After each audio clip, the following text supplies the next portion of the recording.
विशेष नाम लिया जाता है लालू प्रसाद यादव।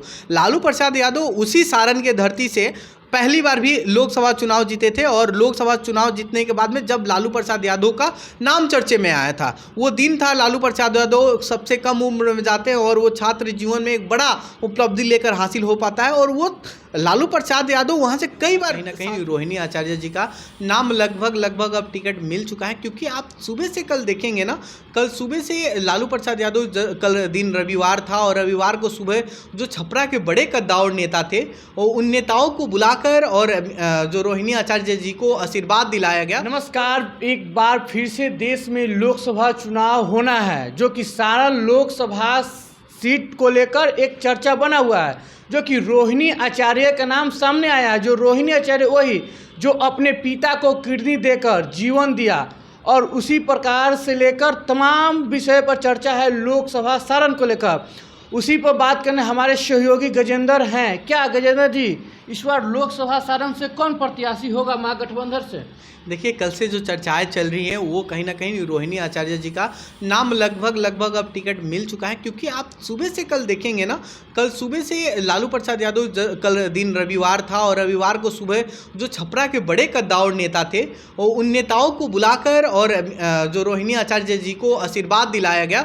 और उसके बाद में उन्हीं नेताओं ने अपना पोस्ट, मतलब उन सबके सोशल मीडिया या एक्स हो सोशल साइट हो या फेसबुक हो या तमाम वो सोशल साइट्स पर उन्होंने लिखा कि रोहिणी आचार्य जी को टिकट दिया जाए, उम्मीदवार बनाया जाए। हम आपका जिक्र करेंगे कि जितेंद्र राय जो पूर्व मंत्री और मढ़ौरा के विधायक हैं, उन्होंने पोस्ट किया कि उन्होंने मांग किया कि तेजस्वी यादव जी और लालू प्रसाद यादव जी और राबड़ी जी कहीं ना कहीं आप एक उम्मीदवार हमें दीजिए और वो भी रोहिणी आचार्य जी के रूप में उम्मीदवार दीजिए। और जब हम आज सुबह जब मिलने गए थे जितेंद्र राय जी से, तो उन्होंने कहा कि बताया कि हमने सोशल मीडिया पर लिखा है, आप वहाँ से हमारे बातों को पढ़ सकते हैं, हमारी भावनाओं को समझ सकते हैं। तो अब कहीं ना कहीं लग रहा है कि रोहिणी आचार्य अब सारण लोकसभा की वो प्रत्याशी के रूप में देखी जा रही है और लगभग उनकी टिकट फाइनल हो चुका है। कल मंगलवार का दिन है और कल मंगलवार को वो रोहिणी आचार्य छपरा दौरे पर है, जिसकी तैयारी पूरी की जा चुकी है। जो वहाँ के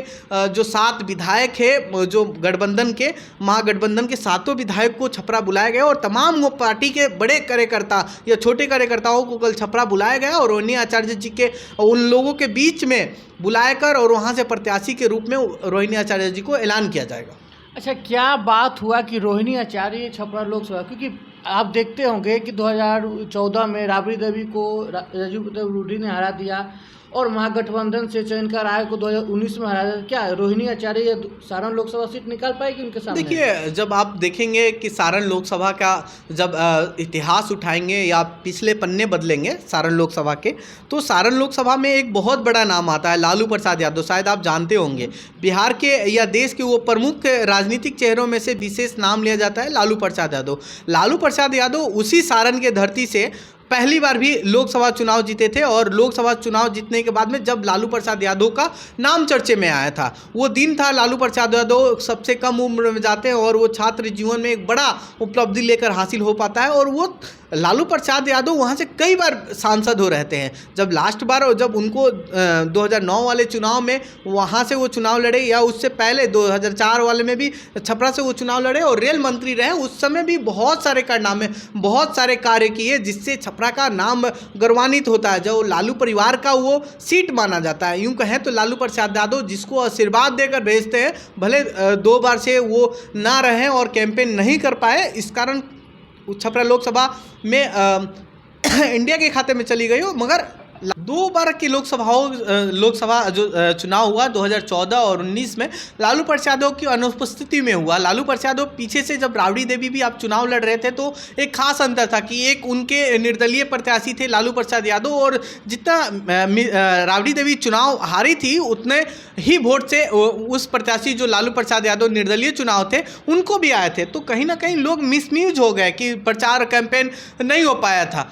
उस कारण से भी, और 2019 में जब उनके समधी जब चंद्रिका राय जो लड़े थे उस समय भी कुछ मिस अंडरस्टैंडिंग हुई होगी या आमने सामने की लड़ाई थी।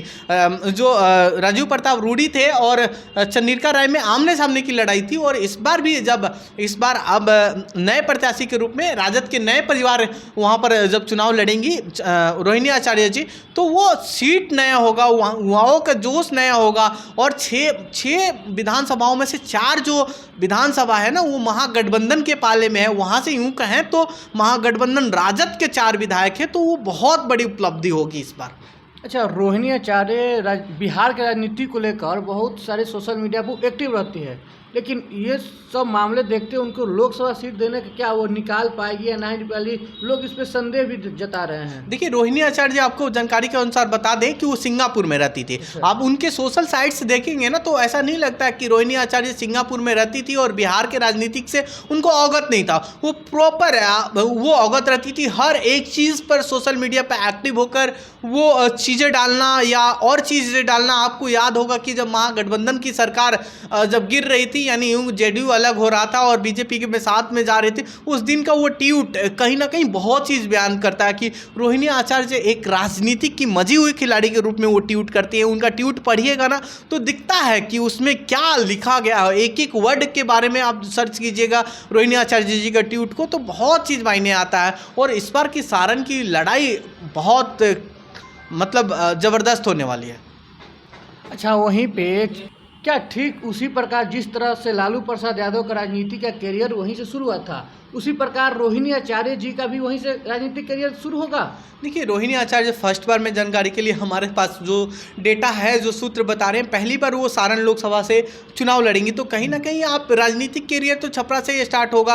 और वो लालू प्रसाद यादव की लाडली बेटी मानी जाती है। ऐसा नहीं है कि वो बहुत लाडली, जब उन्होंने पिताजी को अपने किडनी सिंगापुर में डोनेट किया था तो वो लालू यादव की लाडली बेटी, पूरे बिहार के जो राजद के वोटर है ना उनकी वो बेटी मानी जाती है। तो कहीं ना कहीं सारण लोकसभा पर उनको विश्वास है, इसलिए वो रोहिणी आचार्य सारण लोकसभा पर अपने पिताजी की सीट पर वो चुनाव लड़ना चाहती है। तो ये बहुत बड़ा अप टू डेट होगा। और सबसे बड़ी बात, इस बार लालू प्रसाद यादव कैंपेन में हिस्सा होंगे। जिस तरह से कल देखे होंगे कि लालू प्रसाद यादव सारे नेताओं के साथ, रोहिणी आचार्य बगल में खड़ी हैं, उनकी माँ राबड़ी देवी खड़ी हैं और बगल में लालू प्रसाद यादव जी, और वो तमाम नेता बारी बारी से अपना फोटो डाल रहे हैं और तमाम नेताओं के साथ में मीटिंग होती है, बात होती है और सहमति जताई जाती है। तो ये बहुत बड़ी बात होती है कि पहले उन नेताओं को मनाया जाता है कि जो इस बार उनको अनबन या प्रत्याशी इधर उधर ना हो, उनको पहले बुलाया जाता है और तैयारी समझाई जाती है, प्लानिंग किया जाता है। और उस प्लानिंग के तहत मंगलवार का दिन छपरा में रोहिणी आचार्य जब लोगों के बीच में जनसंपर्क करेंगे तो ये बहुत बड़ा संदेश होगा।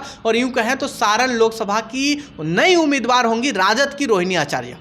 राजीव प्रताप रूडी एक बार लालू यादव को हरा चुकी है, राबड़ी देवी को हरा चुकी है। क्या रोहिणी आचार्य राजीव प्रताप रूडी को टक्कर दे सकती है? देखिए, हमने बताया कि लालू प्रसाद यादव की लाडली बेटी हैं और वो चुनाव मैदान में जाएंगी और वहाँ पर उनके भाई होंगे तेजस्वी यादव प्रचार करने के लिए, उसके बाद में तेज प्रताप यादव होंगे, माता राबड़ी देवी होंगी, उसके बाद बहन मीसा भारती प्रचार करने के लिए होंगे। और तमाम वो नेता जो छपरा लोकसभा सीट से, जो सारण लोकसभा सीट से बिलोंग करते हैं, वो 6 विधानसभा सबसे बड़े बड़े चेहरा, पूर्व मंत्री जितेंद्र राय, पूर्व मंत्री सुरेंद्र राम, पूर्व विधायक, कई विधायक, पूर्व विधायक जो है वो छपरा से लगे हुए, वर्तमान विधायक परसा छोटे लाल यादव, जितेंद्र राय की अहम भूमिका होगी, रामानुज यादव सोनपुर, वो दिग्गज तमाम नेता, सुधांशु रंजन, आप देखेंगे वहाँ के वर्तमान जिला अध्यक्ष, पूर्व जिला अध्यक्ष सुनील राय, तो अहम भूमिका बड़े बड़े कद्दावर नेता होंगे। और कहीं ना कहीं इस बार जो टक्कर होगी ना मजबूत, जो राजद है ना एकजुट दिखाई देगी। अगले बार कहीं राजद में अनबन चल रही थी कार्यकर्ताओं में, इस बार जो राजद है ना एकजुट दिखाई देगी और एकजुट होगा। और लोकसभा चुनाव जो सारण का होगा बड़ा ही इंटरेस्टेड होगा और देखने लायक होगा कि कौन बाजी मारता हो, तो चुनाव परिणाम आने के बाद में पता चलेगा। अच्छा, रोहिणी आचार्य ने जो लड़ेगी वो क्या बोल कर लड़ेगी? रोजगार को लेकर लड़ेगी या? देखिए, सारण का अलग ही मुद्दा है। सारण का मुद्दा चीनी मिल है, रोजगार है, उनके पिताजी ने रेलवे फैक्ट्री खोला है। तो ये सारे मुद्दे हो सकते हैं, उपलब्धियां भी बताई जा सकती है या नए एजेंडे पर चुनाव लड़ा जा सकता है। तो जब कल रोहिणी आचार्य मंगलवार को छपरा पहुंचेंगी तो वो उसके बाद बताया जाएगा कि इस चीज़ों पर उनके अपने पिताजी के किए हुए कामों पर लड़ेंगी, या उनके पिताजी ने जेपी यूनिवर्सिटी बनाया था उस कामों पर लड़ेंगी, या अपने जो उपलब्धियों को या अपने कामों पर बताएंगी कि हम चीनी मिल जो अहम मुद्दा है मढ़ौरा का चीनी मिल पर उस मुद्दे पर चुनाव लड़ेंगी, या पिताजी के किए हुए कामों पर, वो कल पता चल पाएगा जब औपचारिक रूप से आधिकारिक रूप से घोषणा हो जाएगी कि मैं चुनाव लड़ रही हूँ छपरा से, तब बताया जाएगा कि किन मुद्दे पर चुनाव लड़ेंगे। आलोक, तो हमारे साथ गजेंद्र जी थे जो कि सारण लोकसभा को लेकर चर्चा कर रहे हैं, और इस लोकसभा सारण को लेकर रोहिणी आचार्य और एनडीए के प्रत्याशी कौन होगा रोहिणी आचार्य के सामने, क्या रोहिणी आचार्य उसको शिकस्त कर सकते हैं, ये तमाम वीडियो से आप क्या समझते हैं, अपना राय कमेंट बॉक्स में छोड़ के। धन्यवाद।